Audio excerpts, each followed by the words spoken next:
ಎಲ್ಲರಿಗೂ ಯೂಟ್ಯೂಬ್ ಚಾನಲ್ಗೆ ಸ್ವಾಗತ.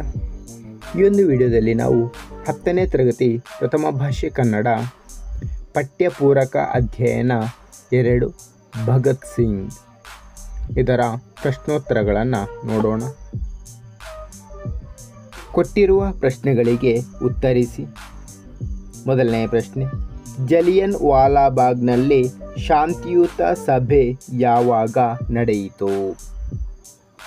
ಉತ್ತರ, ಜಲಿಯನ್ ವಾಲಾಬಾಗ್ನಲ್ಲಿ ಶಾಂತಿಯುತ ಸಭೆ 1919 ಏಪ್ರಿಲ್ 13ರಂದು ನಡೆಯಿತು. ಎರಡನೆಯ ಪ್ರಶ್ನೆ, ಭಗತ್ ಸಿಂಗ್ ಜಲಿಯನ್ ವಾಲಾಬಾಗ್ನ ಮಣ್ಣಿನ ಕುರಿತು ತನ್ನ ತಂಗಿಗೆ ಏನೆಂದು ಹೇಳುತ್ತಾನೆ? ಉತ್ತರ, ಭಗತ್ ಸಿಂಗ್ ಜಲಿಯನ್ ವಾಲಾಬಾಗ್ನ ಮಣ್ಣಿನ ಕುರಿತು ತನ್ನ ತಂಗಿಗೆ, ಇದು ಬಹಳ ಪೂಜ್ಯನೀಯವಾದ ಮಣ್ಣು. ಜಲಿಯನ್ ವಾಲಾಬಾಗ್ ಹತ್ಯಾಕಾಂಡದಲ್ಲಿ ಹುತಾತ್ಮರಾದವರ ರಕ್ತದಿಂದ ಈ ಮಣ್ಣು ಒದ್ದೆಯಾಗಿದೆ ಎಂದು ತನ್ನ ತಂಗಿಗೆ ಹೇಳುತ್ತಾನೆ. ಮೂರನೇ ಪ್ರಶ್ನೆ, ಅಮಾಯಕ ಭಾರತೀಯರ ಮೇಲೆ ಗುಂಡಿನ ಮಳೆಗರೆದ ಅಧಿಕಾರಿಯ ಹೆಸರೇನು? ಉತ್ತರ, ಅಮಾಯಕ ಭಾರತೀಯರ ಮೇಲೆ ಗುಂಡಿನ ಮಳೆಗರೆದ ಅಧಿಕಾರಿಯ ಹೆಸರು ಜನರಲ್ ಡಯರ್. ನಾಲ್ಕನೇ ಪ್ರಶ್ನೆ, ಭಗತ್ ಸಿಂಗ್ ಜಲಿಯನ್ ವಾಲಾಬಾಗ್ ಮಾರಣ ಹೋಮದಿಂದ ತೆಗೆದುಕೊಂಡ ನಿರ್ಧಾರವೇನು? ಉತ್ತರ, ಭಗತ್ ಸಿಂಗ್ ಜಲಿಯನ್ ವಾಲಾಬಾಗ್ ಮಾರಣ ಹೋಮದಿಂದ ತೆಗೆದುಕೊಂಡ ನಿರ್ಧಾರ, ಒಂದಲ್ಲ ಒಂದು ದಿನ ಈ ದಮನಕಾರಿ ಪ್ರಭುತ್ವವನ್ನು ಧ್ವಂಸ ಮಾಡಲು ಏನಾದರೂ ಮಾಡಿಯೇ ತೀರುತ್ತೇನೆ. ಆಗ ಬ್ರಿಟಿಷ್ ಆಳ್ವಿಕೆಯ ಅಂತ್ಯವಾಗುತ್ತದೆ ಎಂಬುದಾಗಿತ್ತು. ಹೆಚ್ಚುವರಿ ಪ್ರಶ್ನೋತ್ತರಗಳು. ಭಗತ್ ಸಿಂಗ್ನ ತಂದೆ ತಾಯಿಯರ ಹೆಸರೇನು? ಉತ್ತರ, ಭಗತ್ ಸಿಂಗ್ನ ತಂದೆ ಕಿಶನ್ ಸಿಂಗ್ ಹಾಗೂ ತಾಯಿ ವೀರಮಾತೆ ವಿದ್ಯಾವತಿ. ಮುಂದಿನ ಪ್ರಶ್ನೆ, ಭಗತ್ ಸಿಂಗ್ ಯಾವಾಗ ಮತ್ತು ಎಲ್ಲಿ ಜನಿಸಿದನು? ಉತ್ತರ, ಭಗತ್ ಸಿಂಗ್ 1907 ಸೆಪ್ಟೆಂಬರ್ 28ರಂದು ಪಂಜಾಬಿನ ಲಾಯಲಪುರ ಜಿಲ್ಲೆಯ ಬಂಗಾ ಗ್ರಾಮದಲ್ಲಿ ಜನಿಸಿದನು. ಮುಂದಿನ ಪ್ರಶ್ನೆ, ಭಗತ್ ಸಿಂಗ್ ಹೇಗೆ ಅಮರನಾದನು?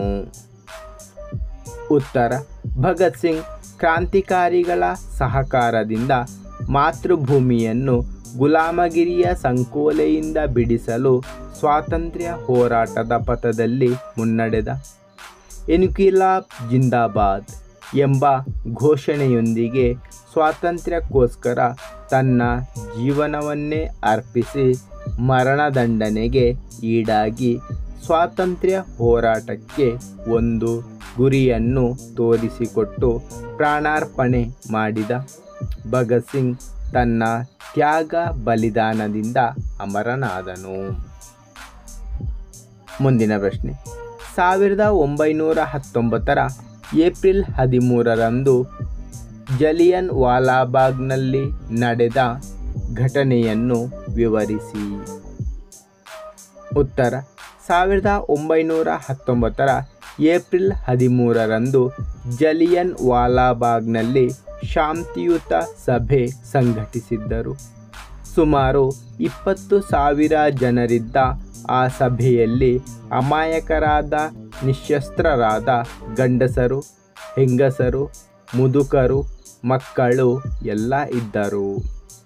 ಅಲ್ಲಿದ್ದ ಜನರಿಗೆ ಯಾವ ಎಚ್ಚರಿಕೆಯನ್ನೂ ಕೊಡದೆ ಜನರಲ್ ಡಯರ್ ತನ್ನ ಸೈನಿಕರಿಗೆ ಗುಂಡಿನ ದಾಳಿ ನಡೆಸಲು ಆಜ್ಞೆ ನೀಡಿದ.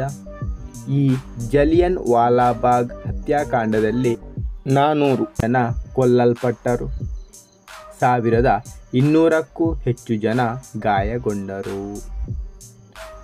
ಮುಂದಿನ ಪ್ರಶ್ನೆ, ಬಾಲಕ ಭಗತ್ ಸಿಂಗ್ನ ತಾಯಿಯ ಕಣ್ಣುಗಳಿಂದ ನೀರು ಧಾರಾಕಾರವಾಗಿ ಹರಿಯಲು ಕಾರಣವೇನು?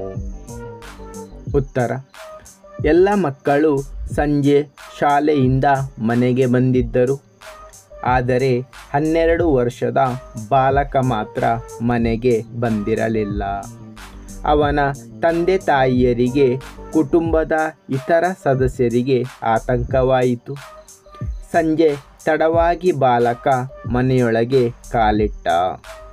ಅವನ ತಂಗಿ ವೀರಾಜಿ ಬಂದ, ವೀರಾಜಿ ಬಂದ ಎಂದು ಕೂಗಿಕೊಂಡಳು. ಅವನಮ್ಮ ಓಡಿ ಬಂದು ಬಾಲಕನನ್ನು ಬಿಗಿಯಾಗಿ ಅಪ್ಪಿದಳು. ತಾಯಿಯ ಕಣ್ಣುಗಳಿಂದ ನೀರು ಧಾರಾಕಾರವಾಗಿ ಹರಿಯತೊಡಗಿತು. ಧನ್ಯವಾದಗಳು. ಲೈಕ್ ಮಾಡಿ, ಶೇರ್ ಮಾಡಿ. ಹೆಚ್ಚಿನ ವಿಡಿಯೋಗಳಿಗಾಗಿ ಚಾನಲನ್ನು ಉಚಿತವಾಗಿ ಸಬ್ಸ್ಕ್ರೈಬ್ ಮಾಡಿ.